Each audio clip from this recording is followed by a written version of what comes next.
आसमां से दी हकीकत नहायत तल्ख होती है, जिसका सामना करना बहुत दुश्वार गुजार मरला होता है। बज़ औक़ात इंसान हक़ाइक़ को समझे बग़ैर बड़ी बात मुँह से निकाल देता है, मगर उसे पूरा करना उसके लिए इंतहाई मुश्किल होता है।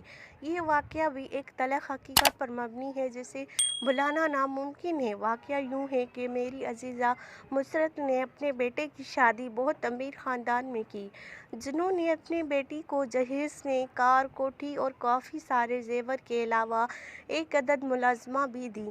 शादी के मौके पर तो मैं उनके यहाँ ना जा सकी। जब कई माह बाद मेरा मुसरत के घर जाना हुआ तो मुझे मालूम हुआ कि मुसरत की बहू जहेज़ में एक अदद मुलाज़मा भी लाई है। मैं मुसरत के साथ बातचीत में मसरूफ़ थी कि एक छोटी सी बच्ची, जिसकी उम्र तकरीबन 7-8 साल की लगभग थी, चाय लेकर आ गई। मुसरत ने मुझे बताया कि ये वही लड़की है जो मेरी बहू के साथ जहेज़ में आई है। मैंने बच्ची से उसका नाम पूछा तो उसने शकीला बताया। सांवले रंग की दुबली पतली सी शकीला का ताल्लुक़ एक गरीब घराने से था। उसकी माँ ने गुर्बत की वजह से अपने बच्ची को बतौर जहेज़ दूसरे शहर भेज दिया था। ये सोचकर मुझ पर एक अजीब सी कपकपाहट तारी हो गई। मैं हैरान थी कि उसके वालिदैन ने इस नन्ही सी बच्ची को खुद से दूर बल्कि दूसरे शहर भेजने का हौसला कैसे किया होगा।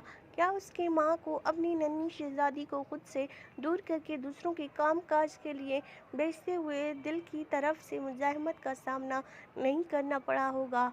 उस वक्त तो मैं कुछ ना बोली, लेकिन मुसरत से इतना ज़रूर कहा कि ये सरासर जुल्म है कि इतनी सी बच्ची अपने माँ बाप और बहन भाइयों के बग़ैर यहाँ रहे और फिर सारा दिन तुम लोगों की खिदमत और काम काज भी करे। मुसरत ने जवाब दिया कि मैंने अपनी बहू की माँ से कहा था कि हमें इस बच्ची की ज़रूरत नहीं है, लेकिन उसका ये जवाब सुनकर कि मेरी बेटी को तो ज़रूरत है, मैं चुप कर गई। उस वक्त मुझे कहीं और ज़रूरी काम से जाना था, लिहाजा मैंने मुसरत से इस बारे में ज़्यादा बहस नहीं की और वापसी की राह ली। घर आकर भी मैं शकीला के बारे में सोचती रही। मेरी ख्वाहिश थी कि शकीला कुछ पढ़ लिख जाए तो शायद उसकी ज़िंदगी संवर जाए। उसकी पेश नज़र में चंद दिन के बाद दोबारा मुसरत के यहाँ गई। शकीला उस वक्त बर्तन धो रही थी। मैंने गौर से उसके हाथों को देखा। मुझे उस पर बड़ा तरस आया। वो नन्हे हाथ जिनमें खिलौने होने चाहिए थे, सारा दिन काम और मुशक्क़त उठाने की वजह से अभी से गरदरे हो चुके थे।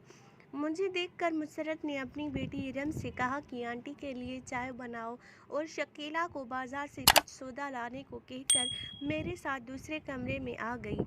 हम बातों में मसरूफ़ थे कि मुसरत की बहू शाज़मा शकीला शकीला पुकारते हुए कमरे में दाखिल हुई। मुझे देखकर शाज़मा ने सलाम किया और अपनी साथ से शकीला के बारे में पूछने लगी। इतनी देर में शकीला भी बाज़ार से आ चुकी थी। शाज़मा शकीला को देखकर कहने लगी कि तुम बहुत सुस्त हो, जल्दी जल्दी हाथ चलाया करो। मैं कब से तुम्हें तलाश कर रही हूँ और तुम हो कि कहीं दिखाई ही नहीं दे रही। मैंने शाज़मा से कहा कि बच्ची तो है, वो बेचारी कितना काम कर सकती है। मुसरत को शायद मेरी बात अच्छी नहीं लगी। उसने मेरी बात का कोई जवाब नहीं दिया। शकीला ये सब कुछ सुन रही थी। वो कहने लगी, खाला जान, मैं बेचारी नहीं हूँ, मैं अच्छा खासा कमाती हूँ। बाजी की अम्मी ने मेरी अम्मी को मेरी कमाई के 12,000 दिए थे, इसीलिए मैं इनके साथ यहाँ काम करने अपनी मर्ज़ी से आई हूँ। मुझ पर कोई ज़ोर ज़बरदस्ती नहीं है, उसने अपनी उंगली लहराते हुए जवाब दिया। शकीला की ये बात सुनकर मैंने कुछ सोचा और कहा, अगर मैं तुम्हारी अम्मी को 15,000 रुपये दे दूँ तो क्या तुम मेरे साथ मेरे घर में रहोगी? मैं तुम्हें पढ़ाऊँगी भी और तुमसे ज़्यादा काम भी नहीं लूँगी।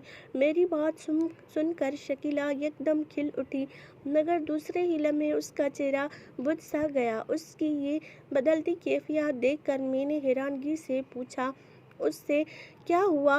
वो आहिस्ता से बोली, कुछ नहीं खाला जान, कोई बात तो है, शकीला बताओ।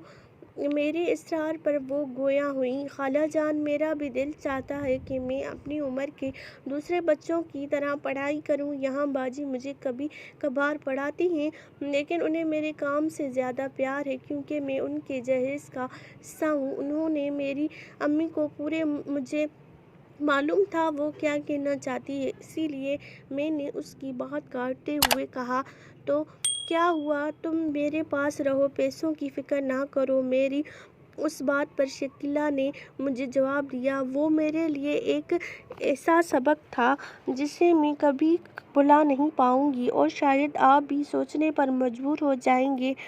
شکیلا نے کہا کہ خالہ جان، زبان ہوتی ہے۔ میری امی نے ان لوگوں کو زبان دی ہوئی ہے کہ میری بیٹی شکیلا اتنے عرصے تک اپنی تنخواہ پر یہاں کام کرے گی، میں انہیں کس سے چھوٹا کر سکتی ہوں؟